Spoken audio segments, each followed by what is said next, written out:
Olá pessoal, muito bem-vindos a mais um vídeo do nosso canal.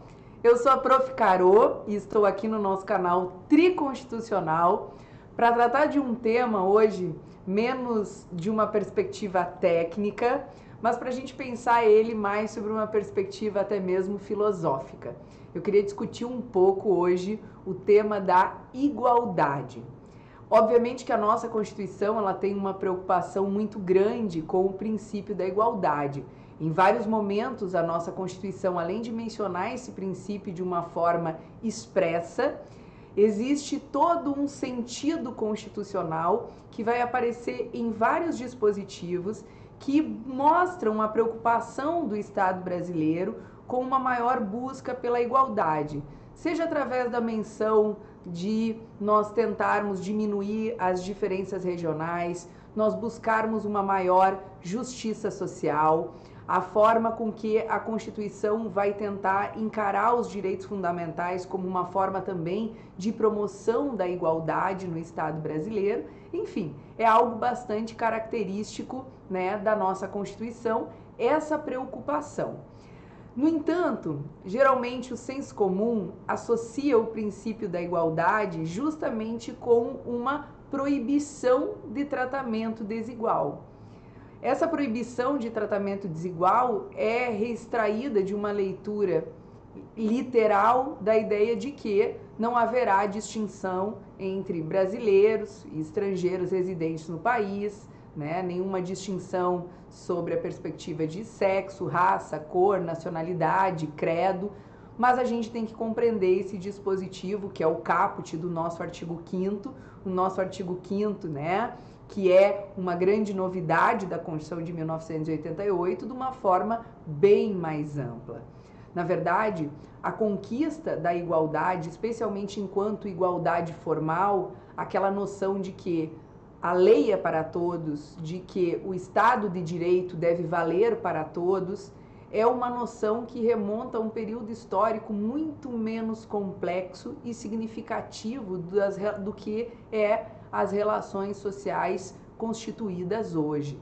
Então, quando surge a noção de igualdade, é verdade que ela surge com uma preocupação muito mais formal, de fato poder dizer que a lei seria aplicada para todos de forma igual. Mas nós temos que olhar isso numa perspectiva mais complexa. A evolução da sociedade demonstrou que a mera igualdade diante da lei não significa que, de fato, as pessoas poderão acessar os mesmos benefícios, direitos e obrigações previstos na lei. Por quê? Porque a igualdade fática, a igualdade que está presente nas relações sociais, ela precisa ser aplacada para que, de fato, todos nós possamos ter acesso aos mesmos direitos e garantias. Então, em face do reconhecimento de que essas relações sociais, né, que a constituição da sociedade como um todo, ela produz inúmeras diferenças, que nós vamos compreender que essas diferenças elas precisam ter um tratamento desigual. Isso não é novidade, isso não veio do Estado moderno, nós temos referências, obviamente, na Grécia ainda sobre pensamentos de Aristóteles, envolvendo a noção de uma justiça distributiva. Aquela discussão que nós vamos ter de tratar igualmente os iguais e desigualmente os desiguais, na medida da desigualdade. Mas o que isso significa na prática?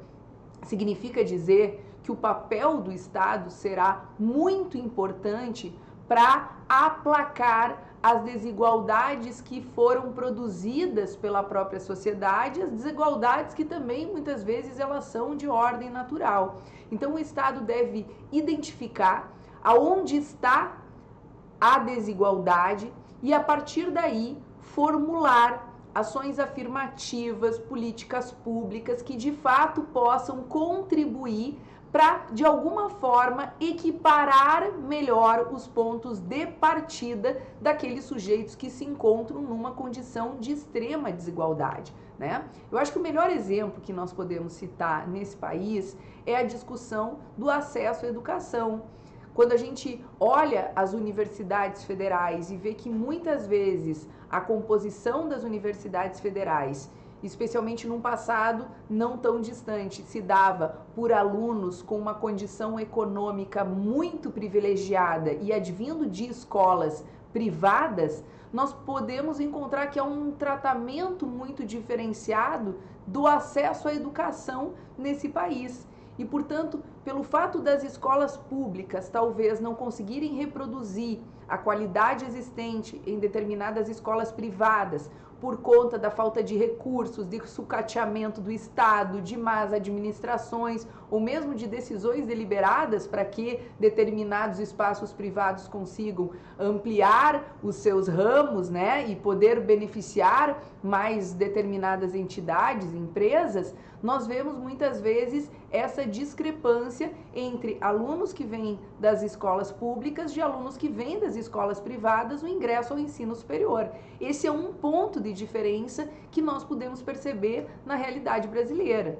Um segundo ponto de diferença tem um critério econômico, é claro, né? Um critério econômico de que o ingresso no ensino superior estava justamente restringindo-se a determinadas camadas da sociedade que provavelmente, além de ter condições econômicas para ter uma melhor preparação educacional para ingressar nas universidades, ainda tinham condições econômicas de manutenção dos seus filhos na faculdade, porque muitas pessoas sem condições econômicas, mas com ótimas condições intelectuais, que passavam nas universidades públicas, não conseguiam permanecer nas universidades públicas justamente porque não tinham condições, né, de pagar o que custaria um aluguel, ter uma alimentação, comprar os livros ou os equipamentos necessários para desenvolver a sua faculdade em razão de condições econômicas.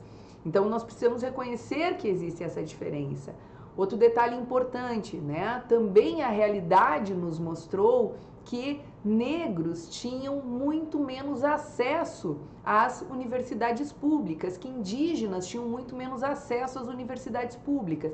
Então, diante de um cenário que é real, no qual nós encontramos várias situações de diferença, que são produtos de distinções, de exclusões que a nossa sociedade foi produzindo ao longo da sua Constituição, nós vamos escolher uma política pública adequada para tentar aplacar essas diferenças. Então, o objetivo daquilo que a gente tem chamado de igualdade material é tentar enfrentar essas diferenças que tornam impossível, na verdade, o acesso a determinados direitos, inclusive previstos na Constituição. Então, o Estado vai atuar através de ações afirmativas, como eu havia dito, através de políticas públicas, organizando-se para que, ao final, nós possamos, através desse tratamento, num primeiro momento desigual, produzir uma igualdade. Eu acho que esse é um ponto muito importante, né? Muitas pessoas se questionam, por que nós termos uma lei para proteger mulheres contra a violência doméstica se há previsão no Código Penal?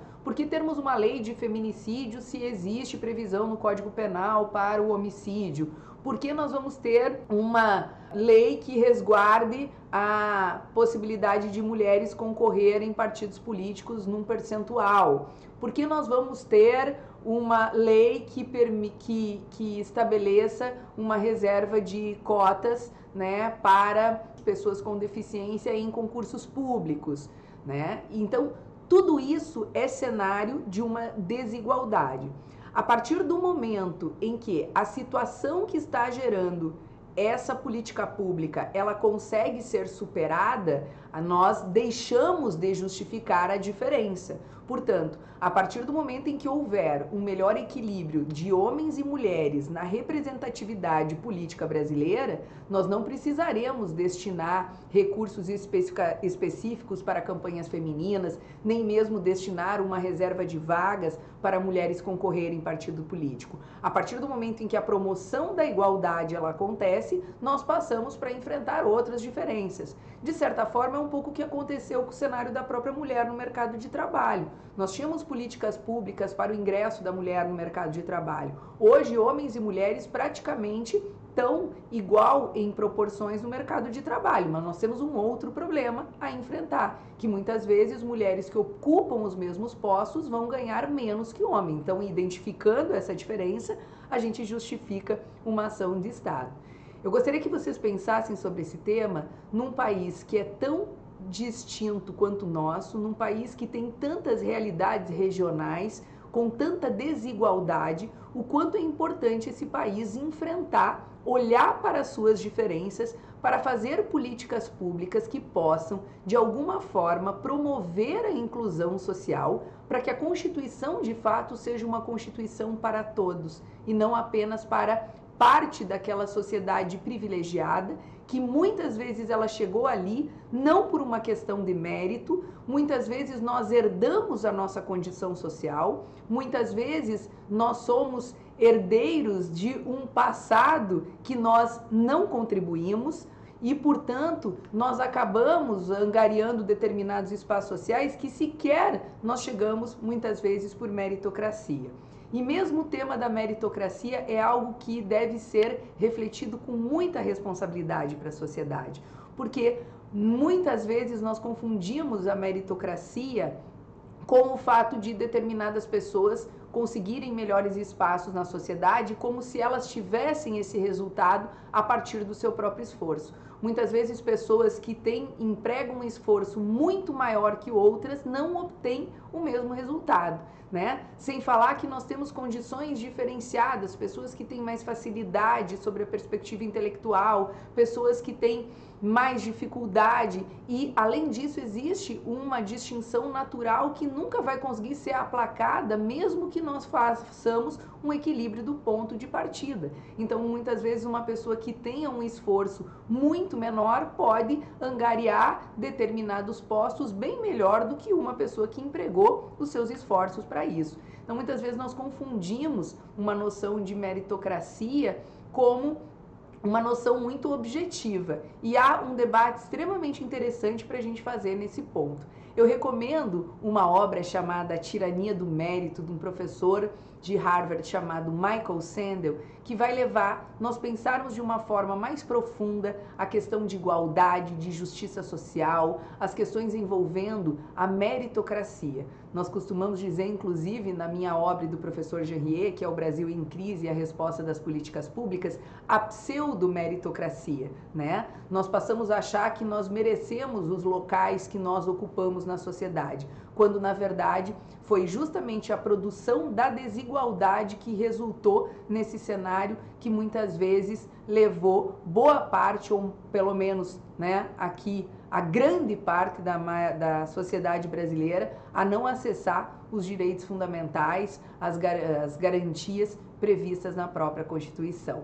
Então, quando nós formos debater o tema da igualdade, é importante que a gente faça de uma forma mais complexa, mais reflexiva e que nós lutemos por um país que, de fato, enfrente as suas mazelas a partir do reconhecimento das distinções sociais que são cruéis e que produzem uma exclusão que não nos permite construir a sociedade que nós pensamos, aquela sociedade justa e igualitária que se encontra no prefácio da nossa Constituição, do nosso Estado Democrático de Direito.